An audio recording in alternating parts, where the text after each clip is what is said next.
Zgodovina je polna nenavadnih naključij in trenutkov sreče. Včasih so to le nenavadne zgodbe, spet drugič pa trenutki sreče, ki spremenijo svet.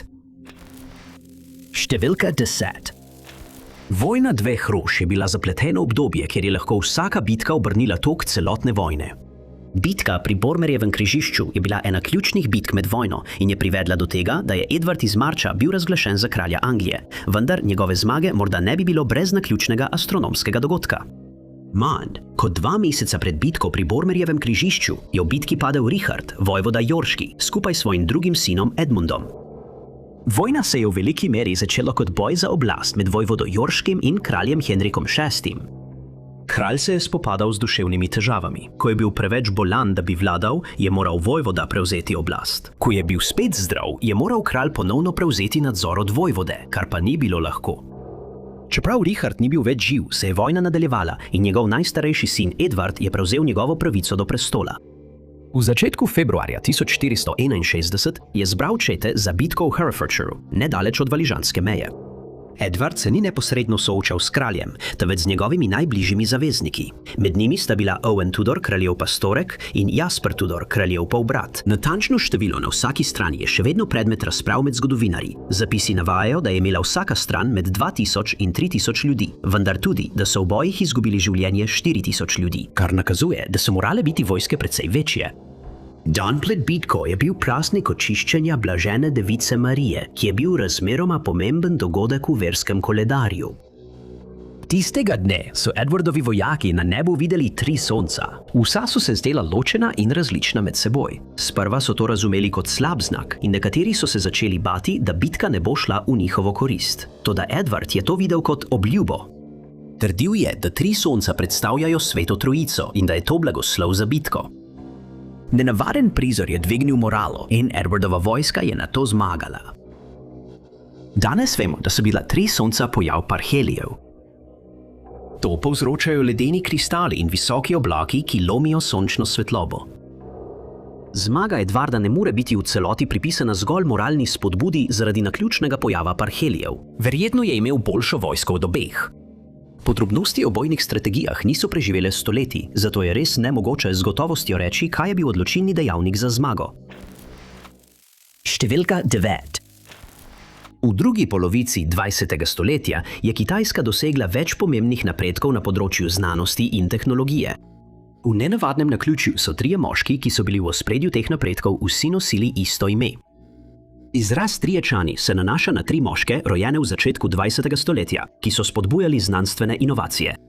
Vsi 3 so imeli priimek Chan, vendar niso bili tesno povezani družinski člani. Priimek Chan na Kitajskem ni izjemno redek, vendar tudi ni preveč pogost. V obdobju 5 dinastij in 10 kraljestev so bili Čani vladarska družina v kraljestvu Wuyi. Ko je Wuyi padel med ponovno združitvijo Kitajske, se je vladar Chan zavezal, da bo storil, kar je prav za Kitajsko. To sporočilo živi naprej v družinskem motu in mnogi člani družine Chan so se od takrat posvetili temu, kar je bilo najboljše za državo, namesto za njih same. Sredi 20. stoletja je država najbolj potrebovala znanstvenike. Chan Chuan Shusen se je rodil leta 1911, v letu, ko je padla zadnja kitajska dinastija in je država postala republika. Kot mladenič se je Xue Shuesen začel zanimati za znanost in matematiko ter odpotoval v ZDA, da bi dokončal študij. Leta 1939 je doktoriral iz aeronautike in matematike na Kalifornijskem inštitutu za tehnologijo. Svojo kariero je začel kot predavatelj na Caltechu in celo pomagal ameriškim vojnim prizadevanjem z načrtovanjem raket. Ko pa je v 50. letih prejšnjega stoletja v ZDA izbruhnila rdeča panika, je ugotovil, da tam ni več varen. Shusen se je na koncu vrnil na Kitajsko in s seboj odnesel svoje znanje o raketah in izstrelkih.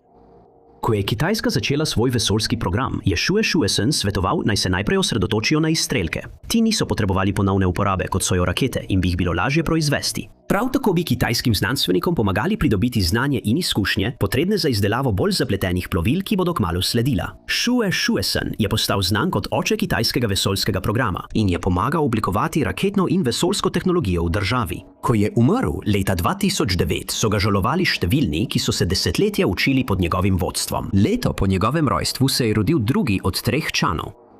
Chen Wei-Chen je prav tako študiral na Caltechu istočasno kot njegov daljni sorodnik Xue Shuisen. Osredotočil se je na mehaniko in uporabno mehaniko, ter se leta 1946 vrnil na Kitajsko. Delal je na različnih univerzah, kjer je pomagal izobraževati naslednjo generacijo znanstvenikov, vendar je odigral pomembno vlogo tudi pri razvoju kitajskih raket. Postal je znan kot oče mehanike. Zadnji od treh Chenov je bil Chuan Sun Cheng, ki se je rodil leta 1993.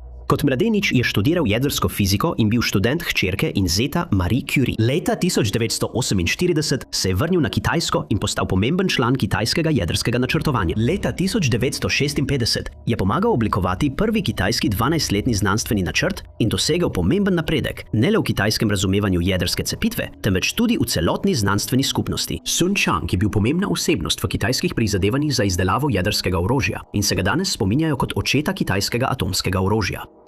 Skupaj so ti trije možje pomagali Kitajski postati ena najmočnejših in znanstveno najbolj naprednih držav na svetu. Številka 8. Življenje Charlesa Lightollerja je bilo polno sreče in naključij, da je navdihnil filmske like in filme o dveh popolnoma različnih zgodovinskih dogodkih. Lightoller je bil mornar, ki je že živel pustolovsko življenje, preden se je aprila 1912 vkrcal na Titanik. Plul je že od 13. leta in je že preživel več nesreč na morju. Leta 1910 se je pridružil družbi White Star Line, 12 let kasneje pa je postal drugi častnik na Titaniku. Noč 14. aprila 1912 je bil Lightoller prost, ko je ladja trčila v ledeno goro. Ko je spoznal, kaj se dogaja, je prevzel odgovornost za polnjenje in spuščanje reševalnih čolnov. Kapitanova navodila o evakuaciji žensk in otrok je vzel zelo resno in moškim potnikom ni dovolil, da bi zasedli mesta v reševalnih čolnih. Tisto noč se je smel le en moški potnik pridružiti enemu od Lightollerjevih čolnov. Na voljo ni bilo nobenega člana posadke, ki bi upravljal plovilo, in potnik se je ponudil, saj je imel izkušnje z jadrnico. Čeprav so bila njegova dejanja kasneje deležna kritik, je Lightoller nedvomno rešil veliko življenj. Ko je ladja potonila, je Lightoller poskušal spustiti zložljiv rešilni čoln. Ko je padel v vodo, ga je potegnilo pod površje in pritisnilo ob rešetko prezračevalnega jaška kotlovnice. Mrzla voda, ki je zadela še vedno vroče kotle, je povzročila izbruh energije, ki je Lightollerja izstrelil nazaj na površje. Bil je blizu prevrnjenega rešilnega čolna in mu je uspelo priti nanj. Lightoller je bil najvišje rangirani preživeli član posadke po potopu Titanika. Čeprav je bilo le po naključju, da ni doživel enake usode kot mnogi, s katerimi je služil. Le nekaj let kasneje je izbruhnila Prva svetovna vojna. Lightoller je še naprej služil na morju, sprva kot del prispevka White Star k vojnim prizadevanjem, nato pa kot del vojske. Pomagal je poveljevati torpednim čolnom in Lord v podmornicam v boju. NATO skoraj natanko 6 let po potopu Titanika se je soočil še enim znanim prizorom. 1. aprila 1918 je ladja, na kateri je bil Lightoller, trčila v ribiško ladjo. Ladja je ostala na vodi še nekaj ur, Lightoller pa je bil eden zadnjih na krovu, preden je večino posadke evakuiral na varno. Zadnji večji dogodek v njegovem življenju se je zgodil mnogo let kasneje, v začetku druge svetovne vojne. Upokojil se je iz družbe White Star, vendar je še vedno ljubil morje. On in njegova žena sta imela jahto po imenu Sundowner, ki sta jo popravila. 31. maja 1940 je bil Lightoller poklican strani admiralitete, ki je vprašala, ali lahko prevzamejo nadzor nad Sundownerjem in ga odpeljejo čez Rokavski preliv. To bi bila ena izmed neštetih majhnih ladij, ki so odplule v Dunkirk, da bi tam rešile vojake. Lightoller ni hotel predati jahte, ampak je rekel, da bo tja odplul sam. Pri 66 letih se je odpravil s svojim sinom Rogerjem, 18-letnim morskim tabornikom, da bi rešil obtičale vojake. Jahta še nikoli prej ni prepeljala več kot 21 ljudi, a je uspelo rešiti 130 mož s plaž Dunkirka. Dežanja Lightoller so navdihnila lik v filmu Dunkirk režiserja Christopherja Nolana. Številne naključja so Lighttollerja postavila na pravo ali napačno mesto ob pravem času, a mu je uspelo preživeti vse te izjemne izkušnje brez resnejših poškodb. Številka 7. Nekatera najbolj nenavadna naključja se zgodijo, ko se srhljivo podobni dogodki v zgodovini zgodijo istočasno, a na popolnoma različnih krajih. V 3. stoletju sta dve največji imperiji tistega časa doživeli pretrese, ki sta ju razklali in zavedno spremenili. Na zahodnem robu Evrazije je bil Rimsko cesarstvo. Težave so se v imperiju kopičile že generacije. Ni bilo enotnega načina, po katerem bi določili uspeh cesarja. Tekmeči za prestol so lahko hitro pahnili celoten imperij v državljansko vojno, če enemu niso takoj dali prednosti pred drugim. Imperij je bil pod pritiskom gotskih in germanskih plemen na severu ter sasanidskega perzijskega imperija na vzhodu. Bolezni in slabe letine so povzročile pomanjkanje hrane in zmanjšanje količine davkov, ki so jih lahko pobrali. Kovanči so bili razvrednoteni, da so lahko plačali vojsko. Kratkoročno je to delovalo, vendar je obstajalo tveganje, da bo ušlo izpod nadzora. Uradni začetek krize 3. stoletja se je začel leta 235, ko je cesar Sever Aleksander izgubil življenje zaradi svojih lastnih vojakov. V naslednjih 50 letih je bilo razglašenih vsaj 20 različnih cesarjev. Večina jih ni imela prave moči. Pogosto so bili poveljniki vojske, ki so si med bitko pridobili zvestobo svojih vojakov, vendar je lahko prav tako hitro izgubil to zaupanje. Če cesarja ni odstranil tekmec, bi se lahko znašel pod napadom lastnih vojakov, ki niso več verjeli, da je prava oseba za to nalogo.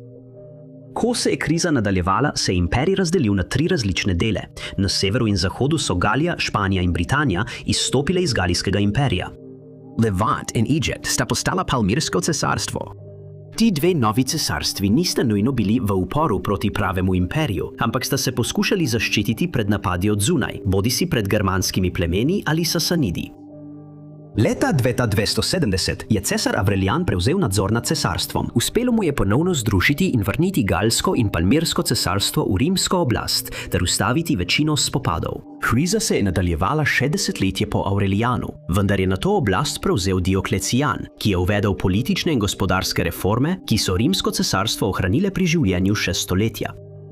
Na drugem koncu Evrazije se je Kitajska soočala s podobno težavo. Dinastija Han je bila ena najdlje trajajočih v kitajski zgodovini, vendar se je že leta spopadala s korupcijo.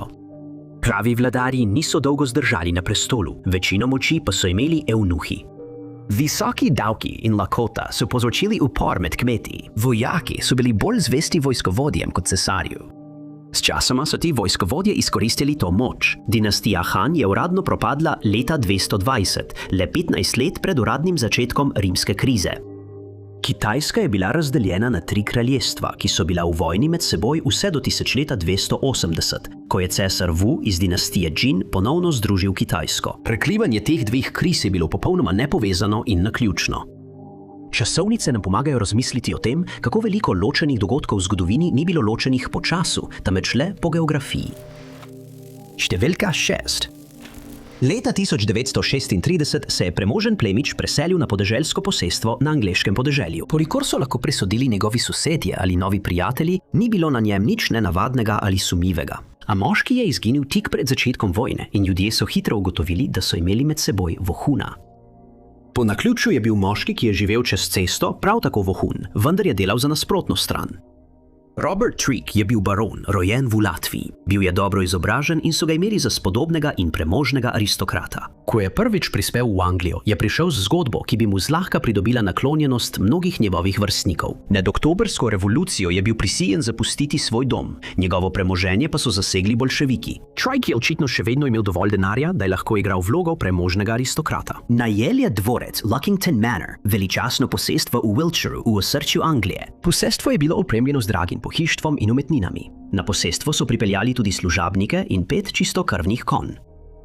Veliko Trickovih sosedov je bilo prav tako premožnih in hitro se je spoprijateljil z lokalnim plemstvom.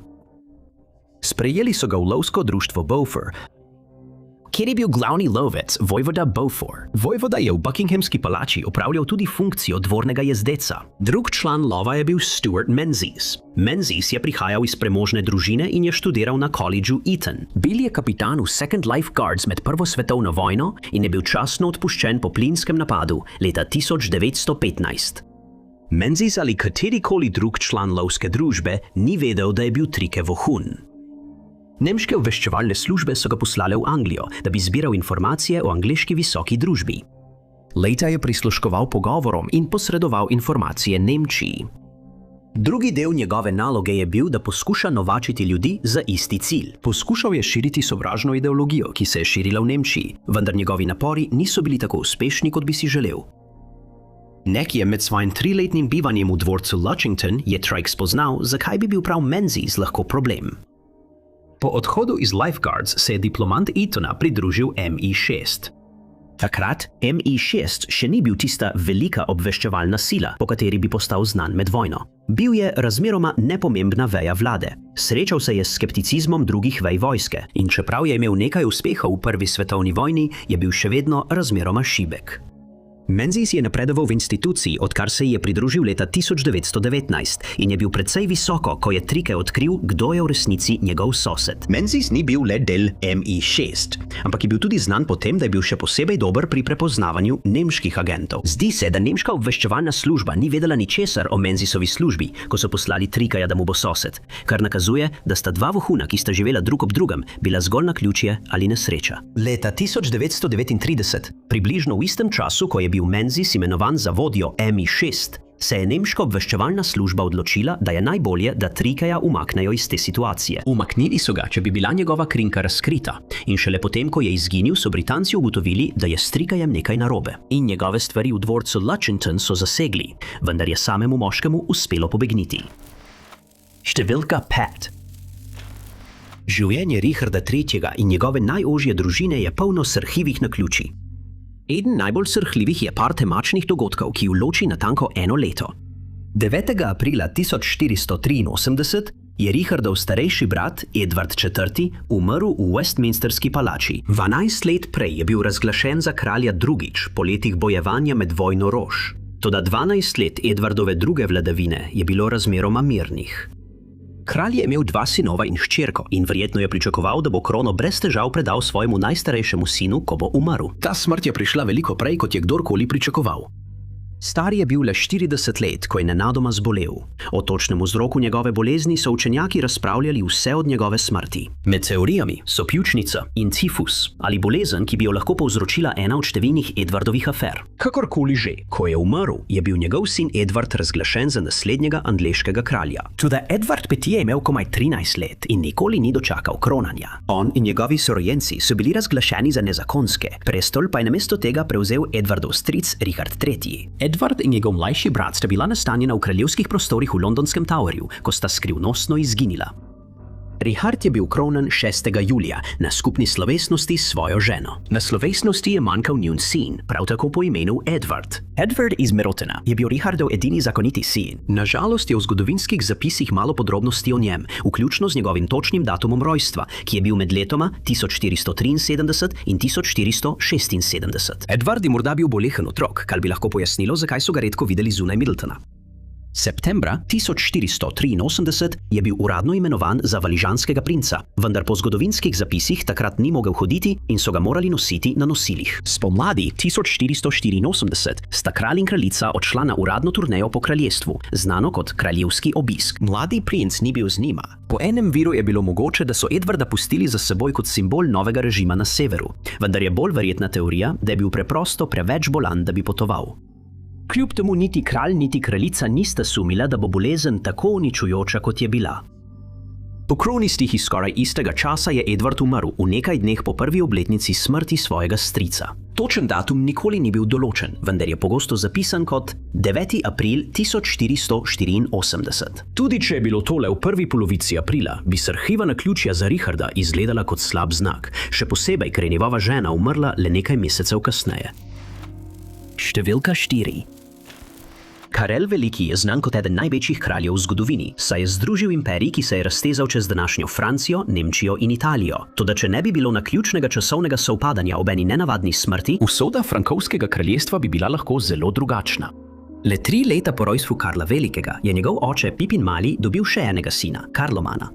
Karloman je bil star komaj 3 leta, ko ga je papež mazilil za kralja Frankov. Njegov brat in oče sta bila prav tako maziljena in prejela isti naslov na slovesnosti. Papež je skozi vse življenje obravnaval Karlomana kot enakovrednega Karlu Velikemu. Politični odnosi z drugo evropsko plemiško elito pa niso nujno dajali prednosti enemu pred drugim. Leta 768 je Pipin umrl. Po frankovskih tradicijah bi se kraljevo ozemlje razdelila med vse njegove dediče.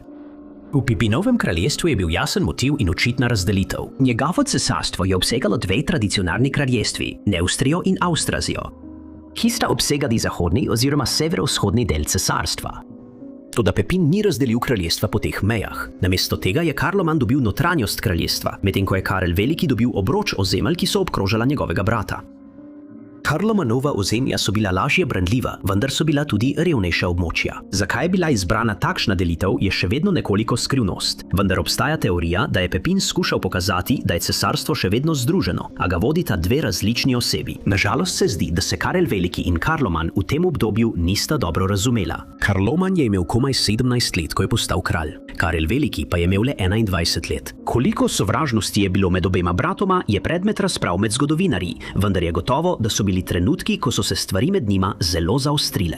Medtem ko je poskušal zatreti upor, je Karloman očitno spodkopaval svojega starejšega brata. Kljub temu je bil Karel Veliki uspešen, vendar so bila dejanja mlajšega kralja še vedno uporabljena kot dokaz, da se nista razumela. Upoštevati je bilo treba tudi Langobardsko kraljestvo v severni Italiji. Langobardi so bili neposredno ob Karlomanovi meji in so bili njegova največja grožnja. Njegova mati je uredila poroko med hčerko langobardskega kralja in Karlom Velikim, s čimer je učinkovito zaključila obkolitev. Do leta 771 je kazalo, kot da se bosta brata podala v vojno. Zgodovinarji so razpravljali o tem, ali bi se to dejansko lahko zgodilo. Opozarjajo, da je bil Karl Veliki v svoji kasnejši vladavini pragmatičen in možno je, da bi se to lahko nadaljevalo kot hladna vojna še veliko dlje. Toda potem se je zgodilo nekaj nepričakovanega. Karloman je umrl.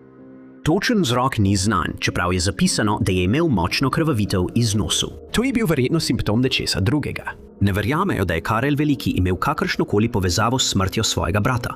Šlo je za naravne vzroke z nenavadnim naključnim časovnim sovpadanjem. Karloman je imel mlade sinove, ki bi morali biti njegovi dediči, vendar so bili ob njegovi smrti še dojenčki. Karlomanovi plemiči so izbrali njegovega brata namesto vdove in Karel Veliki je postal edini kralj celotnega frankovskega cesarstva. Karlomanova smrt je sprožila tudi vojno z Langobardi.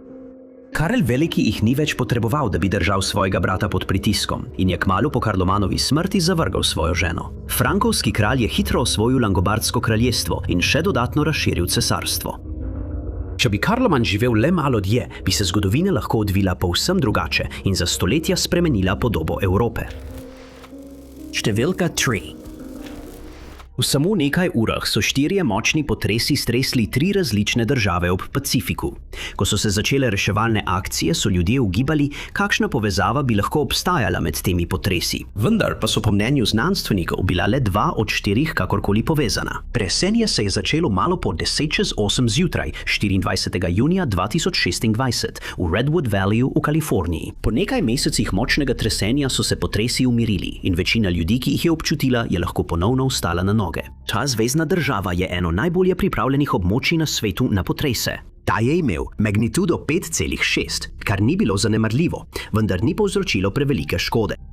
Vodovodne in električne napeljave so bile prekinjene, streha vsaj ene hiše se je zrušila, 6 ljudi je bilo ranjenih. 7 ur kasneje, več kot 3500 milj stran, je udaril še močnejši potres. Tokrat je potres prizadel regijo Jacuví v Venezueli. Bil je veliko močnejši. Dosegel je magnitudo 7,2. Njegova lega pa ga je naredila še bolj uničujočega. Potres je bil posledica strižnega premika na prelomnici Bocano, ene izmed številnih prelomnic, ki tvorijo mejo med Karibsko in Južnoameriško ploščo. Ti dve plošči sta zdrsnili ena mimo druge, kar je povzročilo širjenje uničujočih valov po vsej regiji. Le nekaj sekund kasneje je bil sprožen še en potres v istem sistemu prelomnic. Tokrat je bila za škodo odgovorna glavna prelomnica San Sebastian, potres pa je dosegel magnitudo 7,5. Oba potresa skupaj sta povzročila obsežno opustošenje po vsej državi.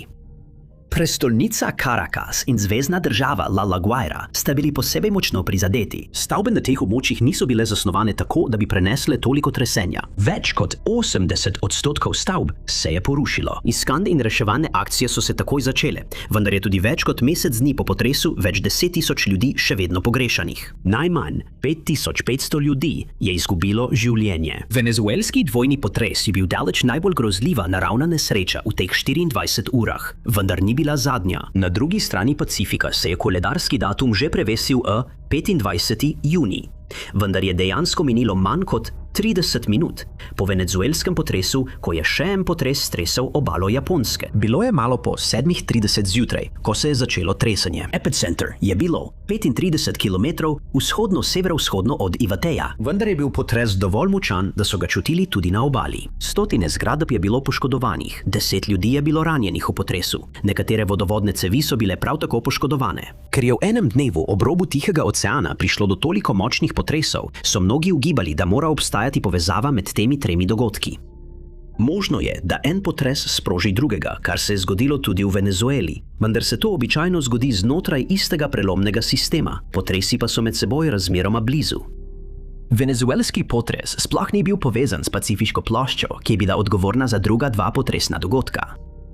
Po mnenju strokovnjakov med temi dogodki ni bilo nobene povezave. Vsak dan se zgodi nešteto potresov in zgolj naključje je bilo, da so se trije razmeroma močni potresi zgodili v bližini naseljenih območij, kar je pritegnilo pozornost. Številka 2.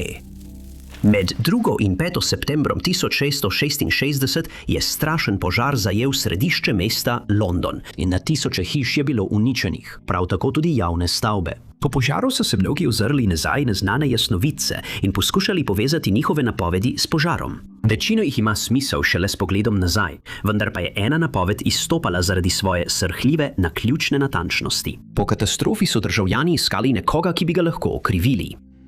Nekaj mesecev pred požarom so aretirali moškega po imenu John Rathbone. Rathbone in skupina nekdanjih poslancev sta zarotila, da bi strmoglavila kralja in obnovila Angleško republiko. Del zarote je vključeval požig Londona. Načrt naj bi se po naključju zgodil 3. septembra.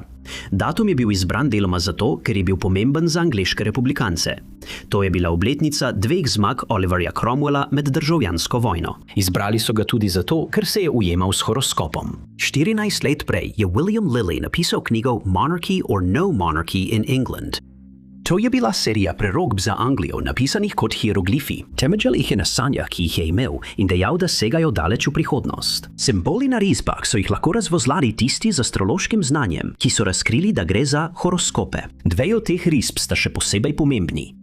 Ena je prikazovala mesto v plamenih ob reki, druga je prikazovala dvojčka, ki sta bila obrnjena na glavo in visela nad ognjem. Dvojčka sta predstavljala znamenje dvojčkov, ki naj bi bilo znamenje Londona. Obrnjena na glavo je pomenilo, da je bila risba namenjena takšni orientaciji. Po mnenju astrologov so ključne podrobnosti na risbi kazale, da se je horoskop ujemal z začetkom septembra 1666.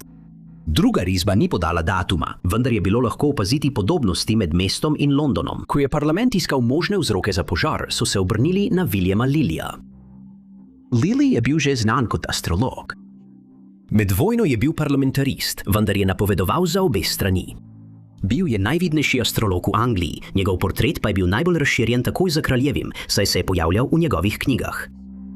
Lilly se je pojavil pred posebnim odborom, ki je bil ustanovljen za iskanje vzroka požara. Ko so ga vprašali o njegovih napovedih, Lilly ni zanikal, da bi London bil prikazan na katerikoli od slik, je pa dejal, da niso dovolj natančne, da bi jih lahko povezali z enim samim datumom. Prav tako je zanikal kakršnokoli svojo opletenost. Ni mu bilo treba poskrbeti, da bi se ta posebna prerokba uresničila, da bi izboljšal svoj ugled. Lillyjeva razlaga je bila sprejeta in dovolili so mu, da je odšel na prostost. Tudi če Lillyjeve risbe določajo datum, bi bilo dejstvo, da se je napoved uresničila, zgolj naključje, tako kot pri drugih napovedih o velikem požaru. Številka 1.